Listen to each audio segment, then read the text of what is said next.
ప్రపంచంలో ఏ ప్రాణికి లేని ప్రాబ్లం మన ప్రాణానికి వచ్చి పడింది.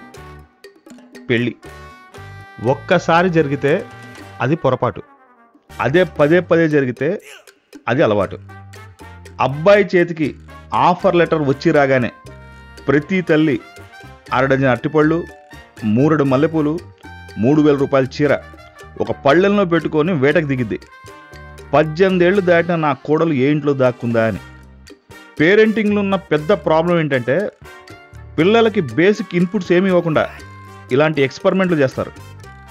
పిల్లని పిల్లోడిని కోఎడ్యుకేషన్లో ఉంచకూడదు, కానీ నిన్నటి వరకు ఎవరో కూడా తెలియని పిల్లనిచ్చి కట్టబెట్టి కాపురాలు మటుకు కుదురుగా చేసుకోమంటారు.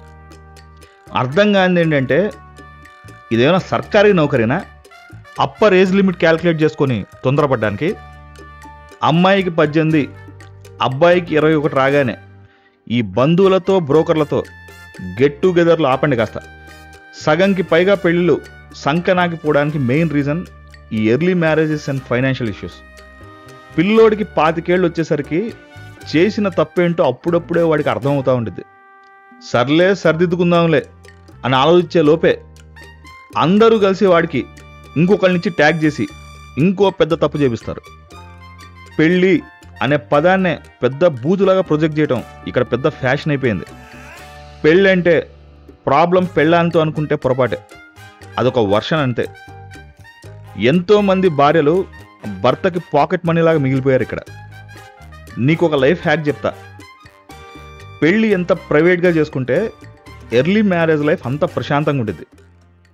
పెళ్ళి బడ్జెట్ ఎంత పెరిగితే మీకు పోయే కాలం అంత దగ్గరలో ఉందని అర్థం. పెళ్ళికి పెట్టుకున్న మెహందీ ఖచ్చితంగా 1 నెల రోజులు ఉండిద్ది.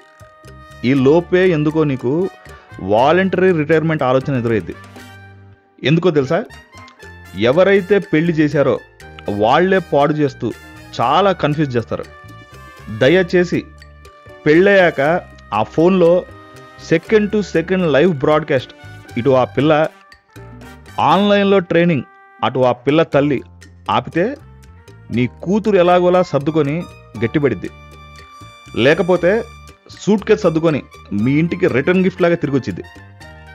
ఇక పిల్లోడి తల్లి, పెళ్ళి చేసావు కదా, బయటికి దోసావు కదా, ఆ పొసెసివ్నెస్ ఆపేసి ఇంకా నీకు చెప్పే నీ పిల్లోడు చేయాలనే ఎక్స్పెక్టేషన్స్ తగ్గించుకో.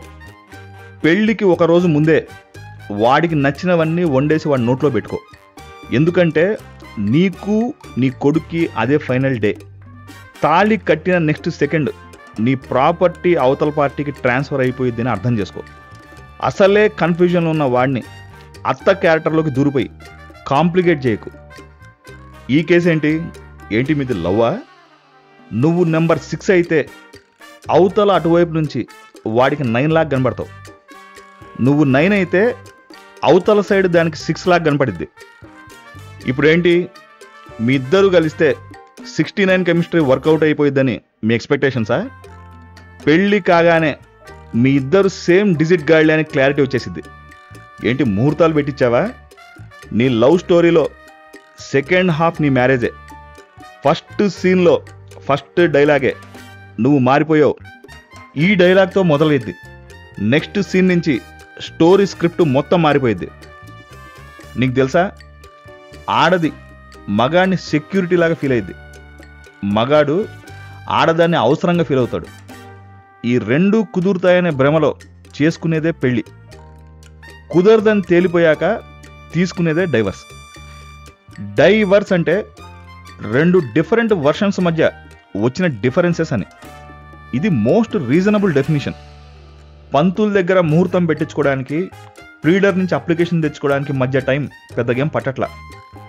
ఒకళ్ళనొకళ్ళు అర్థం చేసుకోకుండా పెళ్లి చేసుకోవటం అనేది రీజన్ అనుకుంటారు, కానీ మెయిన్ రీజన్ ఈజ్ నిన్ను నువ్వు అర్థం చేసుకోకుండా తొందరపడటం. పెద్ద గోల్స్ ఉన్నాయి, టైం కావాలి, ఏదో ఒకటి చేయాలి. పెళ్లి వాయిదా వేయి. చెయ్యాలనుకున్న దానికి ఆ బేస్ ఏదో దొరికాకే ఆ 3 ముళ్ళు వేయి. లేకపోతే దీనికి మించి ఏం చేయలేమని డిసైడ్ అయ్యాకే ఆ వెడ్డింగ్ కార్డులు ఏదో పోస్ట్ చేయి. అసలు 70% divorce cases in India are just because of lack of commitment and compromise. పెళ్లి చేసుకొని పొరపాటు చేశా, అనే ఫీలింగ్ వచ్చింది అంటే you are not prepared and not at done with your goals అని, తొందరపడ్డావని. And at the same point of time ఇంకా ఏం చేయలేమనే ఫ్రస్ట్రేషన్ కూడా అందులో ఇంక్లూడ్ అయి ఉంటుంది. ఇది actual reason for not to get married. Basically marriage is an expensive project, అందుకే మధ్యలో వదిలిపోతున్నాం. సొంతంగా రూపాయి సంపాదించలేని ఏ ఎదవ ఐ లవ్ యూలు చెప్పకండి. బ్యాంక్ బ్యాలెన్స్ మెయింటైన్ చేయకుండా ఎంత ఫోర్స్ చేసినా పందిరేసి ఎవరికి భోజనాలు పెట్టకండి. అలా కాదండి, ఇప్పటికే కాస్మెటిక్స్లు, కీటో డైట్లని చాలా బడ్జెట్ నా బాడీ పైన ఇన్వెస్ట్ చేశా, ఎందుకో మిడ్ నైట్లో అనిపిస్తుంది పూజకి పనికిరాని పూలాగా మిగిలిపోతానేమో అని నీకు. అబ్బో 25 ఏళ్ళు వచ్చేసాయి, కచేరీకి టైం అయింది అని వాడికి అనిపిస్తే కానివ్వండి. వరల్డ్లో లీస్ట్ డైవర్స్ రేట్ ఉన్న ఇండియా కూడా ఈ మధ్య మీలాంటి వాళ్ళ వల్ల స్పీడ్ అందుకుంది. ఇక్కడ అందరం లాటరీలు తీస్తున్నాం, ఒకడికి తగిలిద్ది, ఇంకొకడికి పగిలిద్ది. తప్పులన్నీ మనం చేసి శిక్షలన్నీ పుట్టిన పిల్లలకి ఇస్తున్నాం చూసావా, ఇది శాడిజం. ఇక్కడ సోల్మేట్స్గా కాకుండా జస్ట్ రూమ్మేట్స్గా ఎన్నో మ్యారీడ్ లైఫ్లు మిగిలిపోయాయి. ప్రిపేర్డ్నెస్ లేకుండా చేసుకున్న పెళ్లిలలో సగం ఇమ్మీడియట్గా డైవర్స్ ఫైల్ చేస్తున్నాయి. ఇప్పుడు మిగిలిన మ్యారేజ్లన్నీ పిల్లల కోసం ఆగిన యుద్ధాలు, నచ్చకపోయినా గడుపుతున్న జీవితాలు. ఆ పిల్లలే మధ్యలో లేకపోతే పతులు పత్నులు ఒకరిని వదిలేసి ఇంకోళ్ళు పారిపోవడానికి పరుగు పందాలకి రెడీగా ఉన్నారు.